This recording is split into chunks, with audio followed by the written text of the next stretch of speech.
প্রিয় শিক্ষার্থী বন্ধুরা, আজকে তোমাদের সাথে ভিন্ন রকমের কতগুলো ইংরেজি অর্থ জানবো। যেমন আমাদের পৃথিবীতে প্রতিনিয়ত একজন আরেকজনের সাথে যুদ্ধ করছে, এক দেশ আরেক দেশের সাথে যুদ্ধ করছে। এই যুদ্ধ জাতীয় কতগুলো ইংরেজি আজকে তোমাদের সাথে শেয়ার করব। যেমন বিভিন্ন রকমের অস্ত্র ব্যবহার করা হয়। যেমন একটা অস্ত্রের নাম হচ্ছে ক্ষেপণাস্ত্র। অস্ত্রটার নাম হচ্ছে ক্ষেপণাস্ত্র। এই ক্ষেপণাস্ত্রের ইংরেজি হচ্ছে মিসাইল। ক্ষেপণাস্ত্রের ইংরেজি হচ্ছে মিসাইল। যুদ্ধক্ষেত্রে বিভিন্ন রকমের বিমান ব্যবহার করা হয়। কত রকমের বিমান ব্যবহার করা হয়?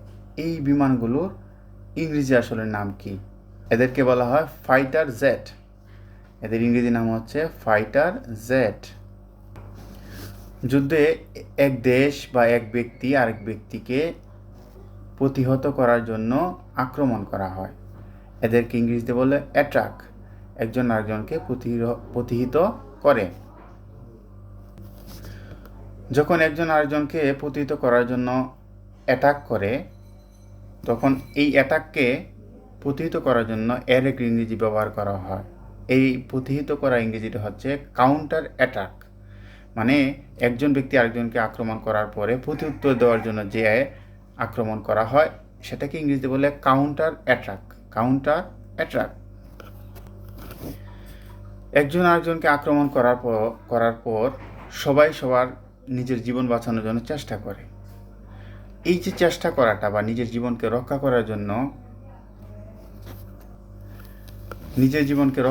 যে চেষ্টাটা করা হয় সেটার একটা ইংরেজি সেলফ ডিফেন্স। মানে কি নিজেকে রক্ষা করা।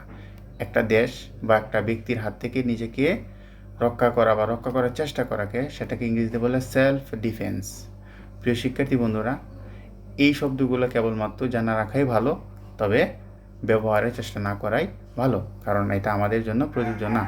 যেহেতু শেখার দরকার, আমরা শিখে রাখলাম। সবাই ভালো থাকবে। সবাইকে ধন্যবাদ।